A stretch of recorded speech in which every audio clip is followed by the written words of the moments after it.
Brandon Ferdig, you're on WCCO with John Williams. Thanks for joining us. How are you? I am well, thank you. It's an honor. You can't let people get away with it. Man. You can't, if you catch them, say, all right, I'm not going to punish you. How do you not punish or throw somebody in jail who's committed a crime? I mean, if they steal a candy bar, I think we think there should be some justice or punishment for that. If you in fact, and I want the guy to have a fair hearing, but if you in fact burned a village and killed men, women, and children, if you committed war crimes, shouldn't you go to jail or at least suffer whatever an appropriate punishment is? Well, I think doling out punishment under the veil of justice just to see someone suffer is just another word for revenge. I think what justice is to me is making whole what's been harmed. So if you stole a candy bar, I'm all about justice. Justice being you have to pay that person back. Yeah, I don't know how you do restitution in the case of a crime like this, though. All the people have passed away and 60 years has lapsed. Right. So I don't have an answer for you, but come on. Brandon, you have to think that something needs to happen to that person, don't you? Yeah, I think if we had a perfect world, and this is where, after writing the piece and getting a lot of responses, I did sort of open my eyes to the idea that, punishment isn't necessarily revenge. And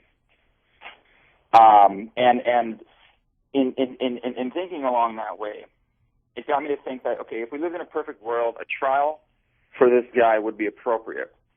But a trial just to seek punishment, I don't think is the moral thing to do. Why do you even say that? Why would you even say that? Why not punish somebody who has done great harm to other people? Are you an anti-punishment person?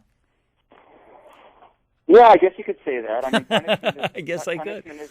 Punishment is reserved for children, I suppose, to try to shape them up and to try to raise them right because they don't understand the difference between right and wrong.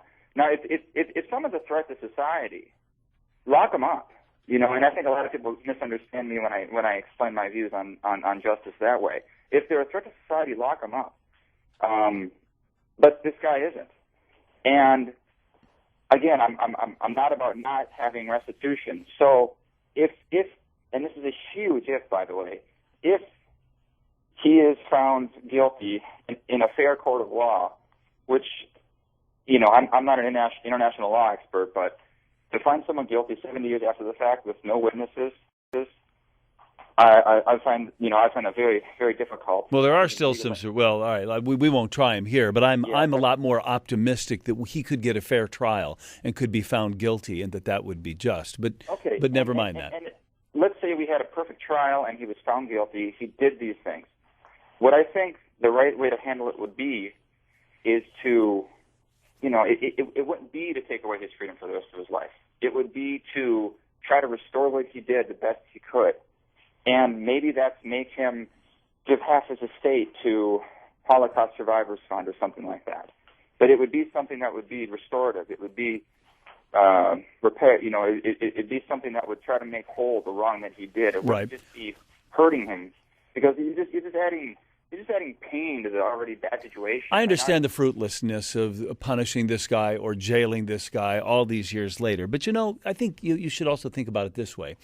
If say he had got caught right afterwards, would you say we're going to only incarcerate you for 4 years and then let you have 60 years of your life scot-free? Maybe not. If we had determined that what's alleged in fact happened, he might have been executed or gone to jail for a lot longer than just a handful of years. And yet that's what he's going to get, isn't it? 60 years scot-free. And then if you do put him in jail, it's not going to be for very long because he's 94 as it is. He's probably not even going to live 15. He's probably not going to live 10. How many more years is a 94-year-old going to live? So I'm arguing, Brandon, that if you put him in jail now, after you found him guilty, that wouldn't be unreasonable. He still had 60 swell years in the prime of his life. I'd rather spend my last years in jail than my best years in jail. You know what I mean? Yeah, I see what you mean. I wouldn't agree with that. It would just seem like a pointless a pointless act. Okay, but so here's the last. It would be symbolic. It would be appeasing to those who want to see this guy behind bars. That makes it sound like those of us who think the guy should be punished or held accountable in some way are unreasonable, and I can't buy that either. Well, I'm all about accountability. Like I said, if you vandalize, you have to clean it up. If you hurt someone, you have to pay their medical bills. If they can prove beyond a reasonable doubt that he did what he did, then how can we move on from a bad situation as best as possible?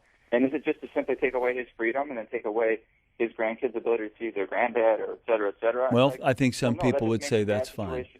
That just makes a bad situation worse. What would make it better is if you said, okay, have him, like I said, something like donate or give half his estate to Holocaust Survivors Fund or something like that. Something that would add to life and not just take his away. I just think that's pointless.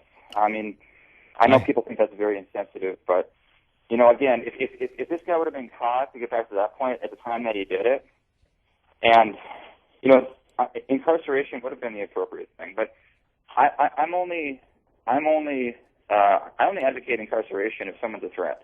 If someone's a threat, then put them away because they're a threat to society. Well, he's not that anymore. That point is on that we certainly agree.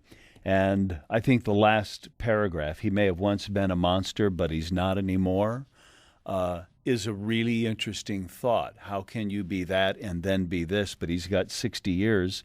Really, he's got 90-plus years where he wasn't monstrous in any way. But the last sentence is the reason we called. So leave him alone. Brandon Ferdig is a freelance writer in Minneapolis. You can read his stuff at theperiphery.com. His book comes out in the fall. I'm out of time, Brandon, but I really appreciate you joining us this evening. Hey, thank you. I appreciate it, too. Let's stay in touch, okay? Yeah, we'll do.